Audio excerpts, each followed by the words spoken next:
everyone. Welcome back to Tuesday Tea with me, Alisha Bowker Mudrock. Today, I'm here with a friend who I have known since I was 17. So it's over 20 years, not to age us. But she How is, could that be when we're only 21? That's so weird. I know, right? Well, math. I'm not great at math in public, so I could be totally wrong.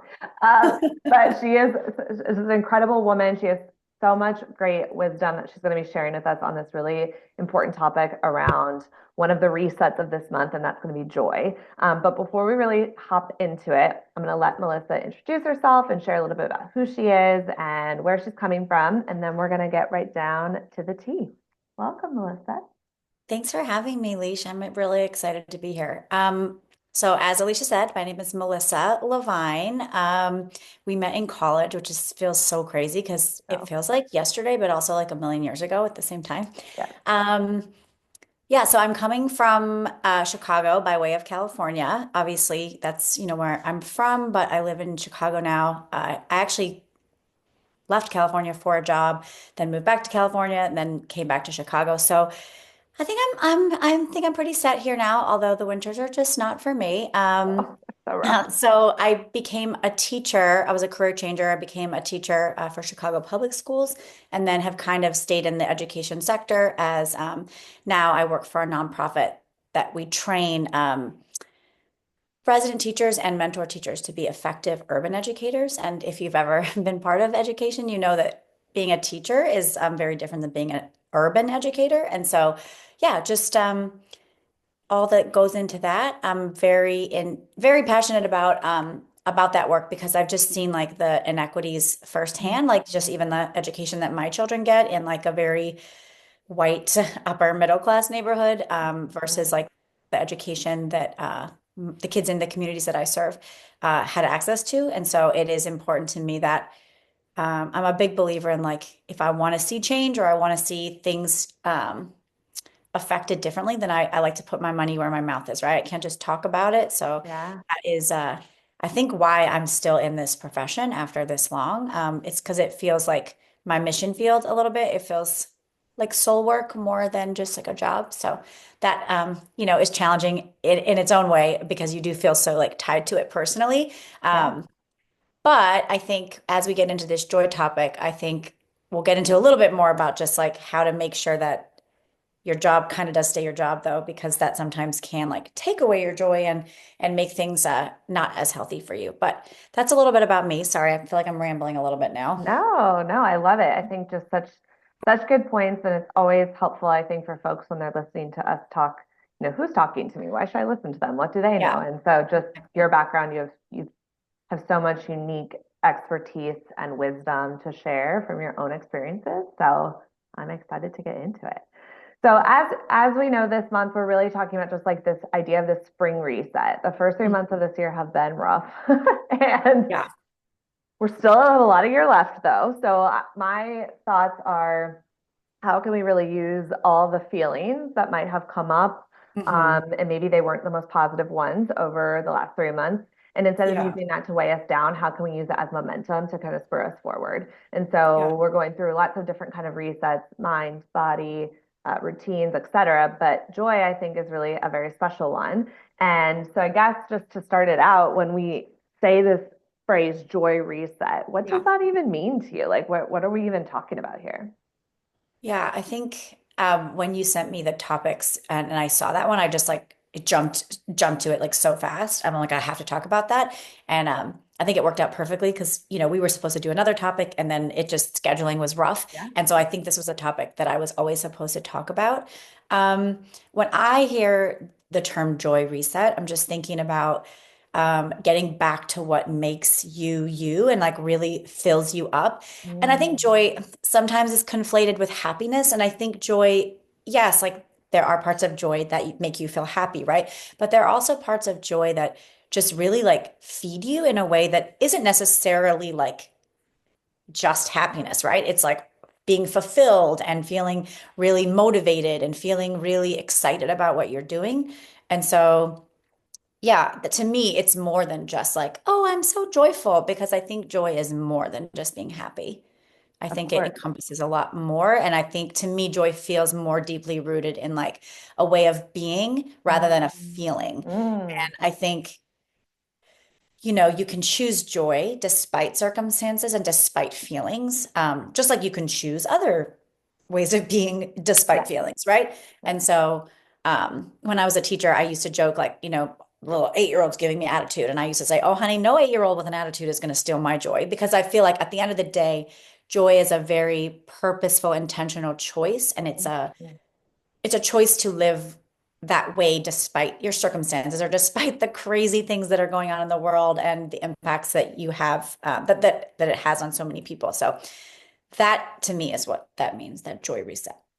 Could we almost say that joy is a value or a value system? Yeah, I think so. I mean, I remember, so this is why I think this topic is so important to me. I'll never forget, I had this conversation with one of my mentor teachers, and we're sitting there, and I was just getting to know him because it was my first year mentoring him and coaching him. And I was just starting to go through a divorce, which was a really rough time. Like looking back, I'm like, how was I functioning like as a professional, as a mom, and still going through this? And Yeah. anyway, that's a whole story for a different topic. But I remember him sitting there and saying, like, what do you like to do? And I literally, Alicia, was like, it was so embarrassing. Like I had this moment where I was like, what do I like to do? Like, I don't even know. Like, and I think Yeah. in that moment, I felt very much like I felt like terrible that I had literally like lost. I wasn't sure what to say in that moment. Like, what do I like to do? And I was able to come up with like one thing, like, oh, I like to play volleyball. But that moment, I think, defined the sort of changed like the course of my life for the next couple of years because I started to think that I had really lost myself and in my marriage and which is obviously one of the reasons that I was going through that divorce. But I had lost like really what made me me. And I wasn't even sure of that anymore. It wasn't like, oh, I know who that is, but I'm just not able to do it right now. Like I Right. didn't even know, like when someone Yeah. asked me, what do you like to do? And so I think, yes, I think it has to be something that you're intentionally choosing. So I guess it is kind of like a value system once you've decided that that is what is important to you. Like now one of my values is joy. Like I'm not going to be able to operate in a system where I'm not able to find joy, right? Whether that's Mhm. work, whether that's a relationship, whether that's a friendship. Now that's my choice on where I can find joy and where I can't find joy, right? Right. But personally, I'm not going to be able to operate long term in systems where I can't find those moments of joy. Right. So it sounds like your own joy reset was at that juncture of Yeah. this big change around your marriage ending, this newer job. And it Hmm. sounds like the thing that really prompted that awareness was, like you said, not being able to answer that question of like, what do I like or what makes Yeah. me me? And if I had a dollar for every time I hear that from like clients and women around our age specifically, Yeah. in that 30s to 40s, it's especially women that have chosen to become a mother or a caregiver in some way because our roles are so defined for us. And especially as helpers, I work in a helping profession, you do too. Totally. We're really kind of nurtured to just not think about ourselves. Mhm. And for better and for worse, sometimes it's in a more malicious way and sometimes it's just subtly. But I would say that that's the crisis of a lot of women around our Yeah. age of like, what is joy? What does that mean for me? And like, how do I even define that? Totally. I think we have been socialized to take on these roles where, yeah, like you said, we're not putting like it's not just like, oh, obviously as a mom, you literally do have to put your children's needs first at times, right? That's not what I mean. Clearly, like as a therapist, you have to put your client's needs in the moment like first because that's your job. Right. I don't mean that, but I mean we have been socialized um to literally be self-sacrificing. I think part of it's too like growing up in the church, like that was like a very like Mhm. a theme and a value of the church, at least in my experience. And I don't mean to speak ill of it. It's just that's how my experience was of like Yep. it you can't things shouldn't be self-serving. Things shouldn't so it's like the woman thing and then it's also the church thing. And so for me, I think in that moment where I was asked that question that I couldn't answer, it just led me to like this moment of like self-discovery. And I think it's typical when you're going through like a big change or a big decision, like my divorce was for me, because like growing up in the church, like you just don't get divorced, right? So that was already Right. like such a big, Stepping away from like heavy. the path you were supposed to be on, Oh, so to speak. exactly right. Like that was already such a big move for me and a big change that I felt like, and this is just very me, like if I'm going to make this big change, this big decision, then there has to be a reason for it, or there has to be something good that comes of it, because otherwise, like, what am I even What doing, am I right? doing? And I remember too, like going through my divorce thinking, if this had have come like 3, 4 years earlier, maybe, I don't know that I would have chosen myself. I think I would have probably just said, Mhm. oh, well, like this is what I signed up for and that's it, and yeah, so I'm really grateful, even though that was such a hard experience. I'm so grateful that I'm on the other side of it now, and that it has like spurred me on to like examining my life choices or my career Mm. or like my relationships, my friendships, things I just want to do. Like I literally stop now and I ask myself, like, obviously there's things we have to do, right? Like Yeah. there's the must do's, and then there's like, I don't really want to do that. And so like I used to be like a big people pleaser too. And now I've started to be like, I don't have to do that. And the only reason I have to have is like I don't want to. And so yeah, I think for women, as you said, like in general and in helper professions like we are in, our self-worth is often tied to like the Mhm. things we do and like our output and like how we take Mhm. care of others. And it's like, Mhm. how can I, number one, like my self-worth actually has nothing to do with like the things I do. I don't see any men out there being like, oh, my kids misbehaved, I'm a bad dad. But like women, we Yeah. internalize that, right? As Yeah. like, oh, that must be a reflection of me. And so I think part of it is like literally reprogramming your brain Yeah.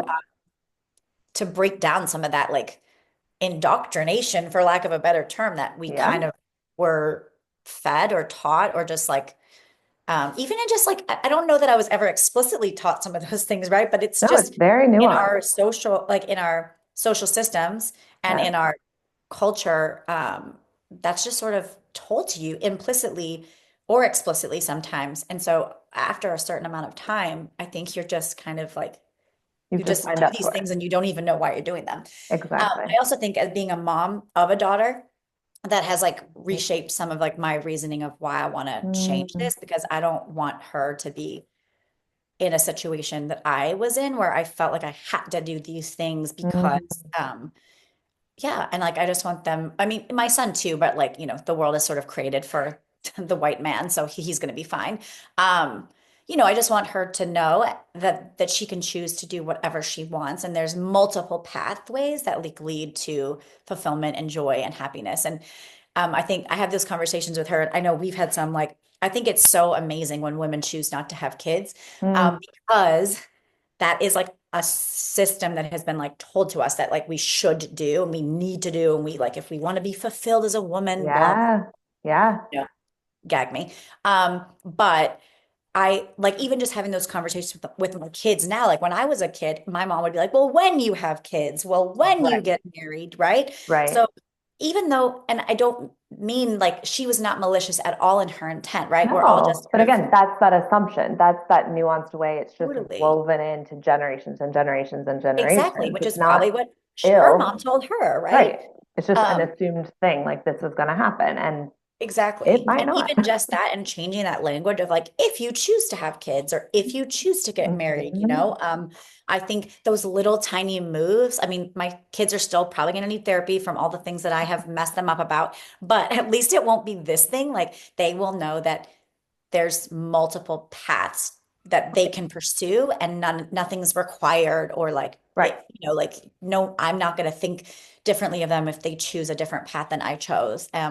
Yeah, so that's Right. like another big thing I think that sort of spurred on this need for change, because I don't want my kids to feel that way that I felt. Mm. What do you think was helpful in redefining or discovering your joy? Like at you when you were at that pivotal moment, how did you start to even like maybe define it or look for Yeah. it or and how do you continue to maintain it even to now? Yeah, I mean, it's hard. It's like a hard question, right? Because I think it's constantly evolving. And Hmm. like you said, like I think it's one of those things you do have to like, it's like working out, right? Like you have to like continually maintain it. It's not like, oh, I worked out one day, like, oh, I defined my joy, like, yay, Right. um, because you are always changing. I think we should be always evolving and growing and changing. And so sometimes those things inevitably Shift. change too and shift. Mhm. Exactly. So I think it's constantly taking stock of what it does bring you joy and like the things that are important to you, your value system. I think it's helpful to like, I don't know, every year kind of like sit down with yourself and have a moment. We do this exercise with my residents in our program. Like we have them write down a list of 10 values and then narrow it down to five and then narrow it down to three and as their top three values that drive them and sort of define the decisions they make. And so I do that exercise every year as well, just to see like if something's changed or shifted because They I never do. want to get so stuck in like, this is what I am, because I think that's really harmful for people. But I think that's the one thing is just to make sure you're taking stock of and checking in with yourself around like what your values are. Have they shifted? Is there something that maybe once brought you joy that didn't? Um, I think it's also being strategic, right? Like there's some things you have to work, you have to have money to survive. So like there's some things that aren't going to be able to be like I'm so lucky that I have a career that actually does bring me joy in a lot of ways. And so I know that I'm speaking from a place of privilege. If you don't have that, then I think you need to be extra intentional around the other ways that you're creating Mhm. opportunities for joy in your life. Um, Mhm.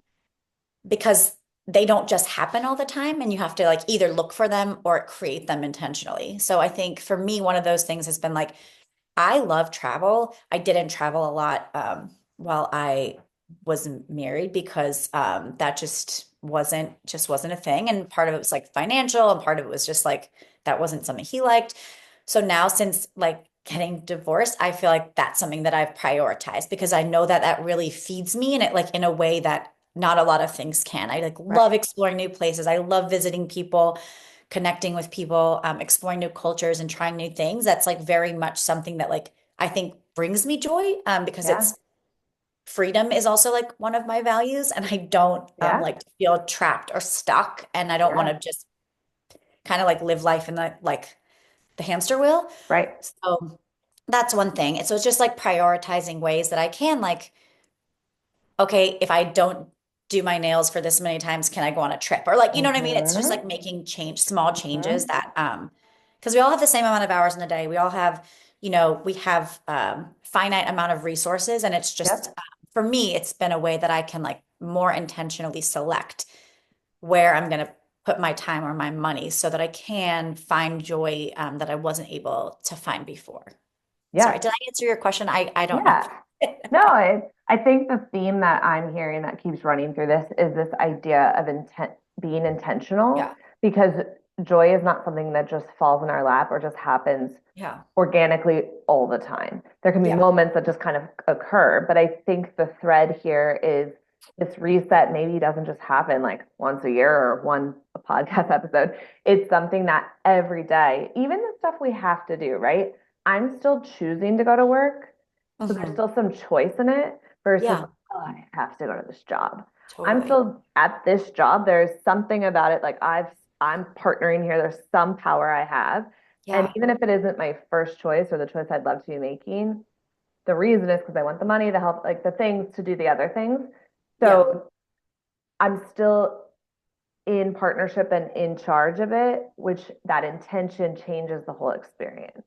And so, That's so yeah, true. not everything makes us happy, and not everything is like a joy-filled experience. Not Yeah. everything is perfect. That's life, but we can maintain that level of having joy in general because like you're saying, you're aware of what brings that. You're aware of what your Yeah. alignment needs to come back to. And then you're making the moves to set up all the things that are outside of our control and like have their Hmm. list of preference to not to set us up to get the best outcome with what we have, Yeah. right?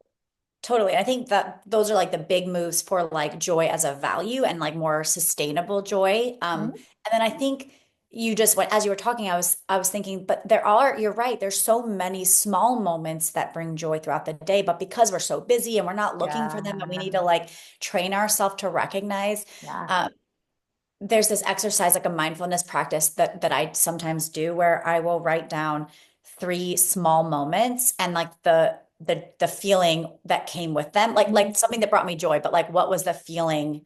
Because to our earlier point, there's feelings that I think go into creating joy, right? Right. And so like sometimes my moment is because I think sometimes we're looking for these big joyous moments, and it's like Right. not every moment is going to be, oh my God, I got a promotion at work and I got a $20,000 raise. Like that's like a huge, awesome accomplishment, but it doesn't need Right. to, you can't be looking for only those big things, right? When I Because think we life have to, isn't built on that. It's built on the totally, small like the stuff. small moments are what makes your life, I think. Yeah. The day in and day out life. Yeah. So maybe it's like you had a hot cup of coffee in the morning. Like for me, sometimes getting up before my kids and just having that moment is like so Mm. peaceful. And that like brings me Mhm. joy because I just get a moment for myself before the Mhm. hustle and, like chaos begins. Or Yeah. Yeah. maybe it's getting a text from like someone that you've worked with that says like, I want you to know that you really impacted me. Like those are big moments. Those to me are like bigger sometimes than the big moments because Of course. they're feeding, sort of validating in a way, like the choices that I'm making and like the path that I'm I've in the chosen. right place at the right Exactly. time. So Hmm. I think retraining, like I think the big picture, like what we talked about, and like choosing to like curate your life and make these decisions that are aligned with your values is the big picture, like for like joyous life. But I think the daily, like mundane, it's like finding the joy in the little stuff. And I think that's important too, Hmm. especially in the beginning when maybe you don't have a lot of things that you feel like are bringing you joy, right? Right. I think that can be important to remember that you do have a lot of moments, but we just aren't always looking for them, or like we're overlooking some of them because we, can't see the forest for the trees kind of thing. Right. Right. I'm thinking too, just as we're talking, like, because I was trying to think, like, what are those for me? And the feeling I think I get when something brings me joy is like, I feel like my heart swells, right? Like, Hmm. I feel warm and I just feel like my heart just, I'm very aware of it. It's Yeah. like big, like that, like, Mhm. like the It's Grinch. like that Grinch moment. Yeah. Yeah. But like Totally. and it doesn't mean it was so tiny before. It's just like, oh, like I was thinking I was kind of not feeling well this whole weekend and Taylor was gone on a bachelor trip and I was with my cat, Walter, and I was just like, he just made me so happy. Like he makes me happy a lot of times. Sometimes I'm annoyed at him and I'm like, I got you for a reason. Shut up. Stop being annoying. Right. But like I felt like so much joy just laying in bed and having him want to like purr with me and like be close. And it was this warm, just feeling, right? And I've had him for 8 years. I see him every day. Like he brings me Hmm. joy sometimes. He's neutral Yeah. sometimes, whatever. But I think it's those like little moments, like you're saying. I could have just been like, I'm sick. I feel terrible. I'm like shit. Ugh. But within that, I had this really nice moment that I still can like recall right now and like feel that Yeah. feeling. And that's that. Like, how do they coexist? And how are we finding it? Mhm. And how are we maintaining it?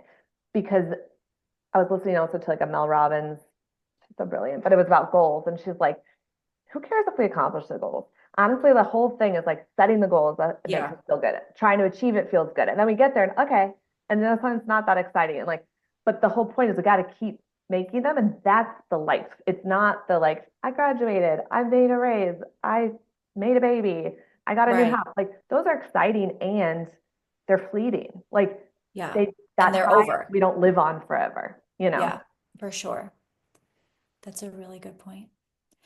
Yeah, I think that's just a good practice for everyone to get into. It's just like at the end of the day, writing down, or like, or maybe it's like whenever you can do it. Maybe it's in the middle of the day Yeah. because you've Yeah. already, maybe you forget things at the end of the day. But Yeah. just, there's like research behind like writing something down and like the brain body connection that you have Yeah. when you're actually writing it down, Yeah.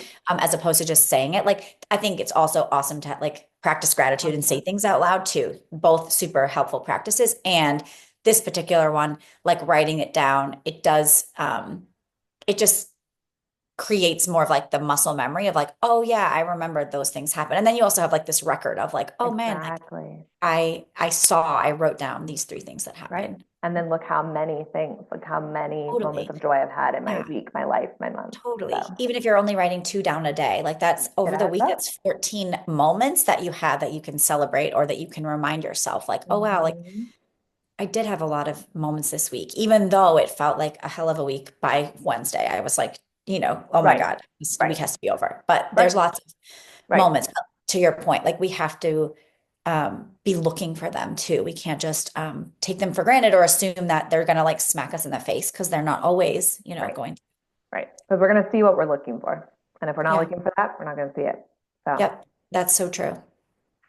what would you say would be sort of like a takeaway? I know we've talked about so much. So, whether it's a summary of something or something new, Yeah. but a little bite-sized piece of wisdom to leave folks with. I was listening to a podcast yesterday and I remember it said like when I learned that like when I really started to stop and think, wow, everyone's opinions that I'm worried about is going to be like dead in 20, 30, 40, 50 years. And so am I. It really changed this person's perspective, right? And I started thinking about that. And at first I'm kind of like, well, that's kind of morbid, but I'm like, that's actually really true, right? Like there's so many things that we might want to do, but we're afraid to do them. Or we're like, oh, but like this person might think. And it's like, I think we just have to, especially as women, we have to like just stop listening to other people and stop internalizing the voices of other people. I think that's like a huge first step to like sort of cleaning like your mental closet out of just like what makes me happy, Mm, what makes me feel joyful or fulfilled or strong or successful or whatever it is, right? Define what your values are. What are the things that are important to you? And then chase those unapologetically. Um, that. yeah, I think I saw this like this pick when I was going through this all right, and I started this journey of like choosing joy. And then I started to say, okay, like that's going to be my motto for the next like year is like I'm going to choose joy. And that's it. And it might just be like those small things, right? But then I started saying, okay, now what go beyond that? What is it? And so I saw this quote that said, um like search for things that set your soul on fire. And I Mm, think that kind of is like a visual of like what you were saying about your heart swelling and your soul mhm. being on fire. And that is, I think now like where I'm taking the joy thing, right? It's like I'm pursuing things, people, food, experiences Love it. that set my soul on fire and Mm, that bring value to my life. And I think part of that is creating a network of people that also support those decisions, right? Like mm, you can't be pursuing your joy and pursuing your path that you think is for you if you have a lot of people naysaying you or not supporting it. I think right. it's valuable to have people in your life that don't always agree and that can offer dissent. Like that's not what I mean, but just having people in your corner that are going to be like, I don't really understand that, but like, I But don't you have do to. you. Like, it's your life and you do Exactly. you. And I think that's Exactly. really important too. I love that. Well, thank you so much, Melissa. I know we could Yeah. probably talk forever, but this has been really, I think, impactful and really will speak to a lot of people. Is there anything else we should know about or you need to share, things you're doing? I mean, no, I don't think so. I think I just Okay. want to leave it at that for now. I would love to do this again because I Yeah. think anytime I do experiences like this that are like allegedly supposed to help other people, like they end up helping me. Like I feel like I just got like, some therapy, which is Yeah. always really helpful. So, thank you for having me. And All right. yeah, let's do it again soon. All right. Well, you heard it here. Have a great week. Choose joy. We'll see you soon. All right.